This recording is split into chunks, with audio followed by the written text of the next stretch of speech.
It is officially fall here in Minnesota. It's like rainy and a little bit nippy out. So I'm gonna do a pretty fall makeup look using some purples. I'm not gonna use every color today, but I am gonna use this darker one because it kind of freaks people out. And I'm just gonna gently put this all over, like so. Isn't that such a pretty color? Everything is super pigmented, so a little bit goes a long way. And if you want deeper color, you can just continue to build that color. Okay.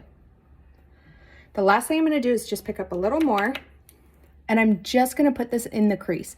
So it's gonna look like it's a two-toned eyeshadow look, but it's actually still all just one color. Just like that. Okay. Same thing over here, all over. Now you might be like, where's the rest of her makeup? Because I don't have any foundation on.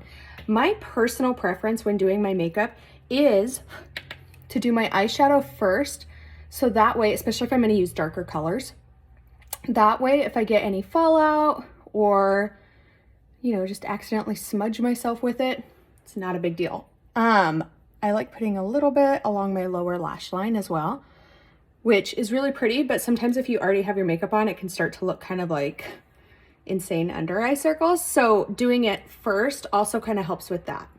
Okay, now I'm gonna flip over to this end and I'm gonna pick up this light shimmer and I'm just gonna pat this on from about the center of my eye towards the inner corner for just a little pizzazz. There we have it. If you want to take the leftovers on your brow bone, you can always do that. Okay, fall eyeshadow, super easy and done. Now I get to do my foundation. If you followed me for any amount of time, you know that I always put my bronzer on first because it gives this hair, what is it doing?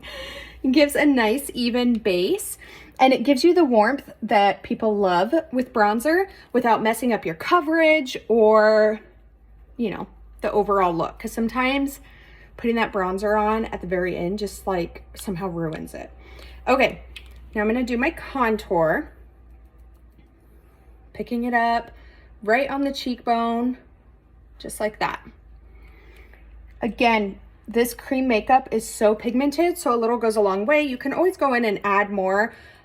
Really, the mantra is less is more. All right. And then finally, just around the jawline, I like to pick up a little bit and take it down my neck so that I don't have any awkward, like, dark lines across. There's nothing worse than quickly doing your makeup and going out and you look in the mirror and all of a sudden you're like, cool, I got a line right there. Okay. There we go.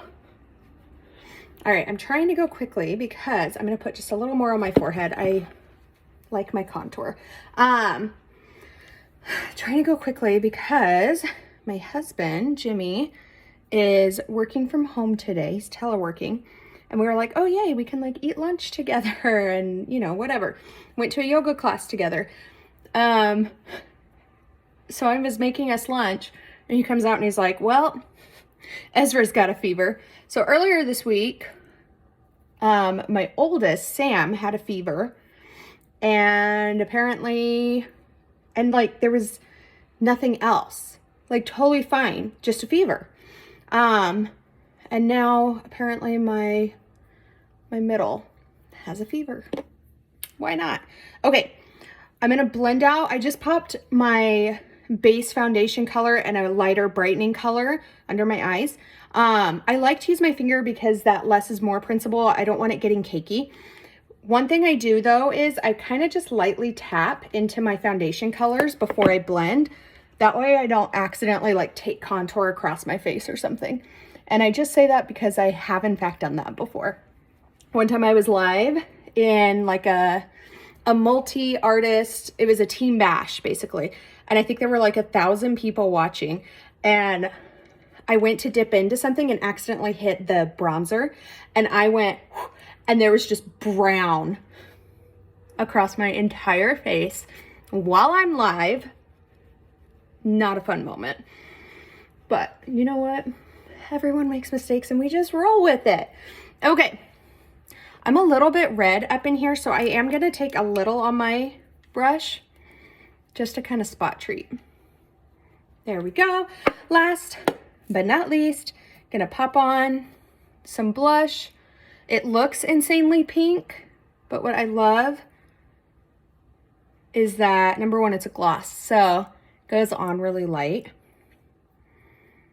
Okay, see how light that is? Now look at how pretty it is on the cheeks. It's just like a nice dewy little blush. Okay, there we have it. Ready for the day. Illuminator is one of those things that's always kind of hit or miss. Some people love adding a little like glowy, dewy finish to their makeup, and some people don't. If you're someone that loves it, this is my favorite. It's called Angel. Look at that. You can just put it on the tops of your cheekbone, down the center of your nose, top of your Cupid's bow. I even like it kind of on my brow bone or in the center of my inner eye. Okay, if you have questions, let me know. You can always visit elizabethgilly.com to learn more about the makeup and get matched to it. I've been wearing this makeup for about 7 years and have been teaching and matching people to it for 6.5. So I'm here to help. Let me know your questions and I will see you guys here tomorrow.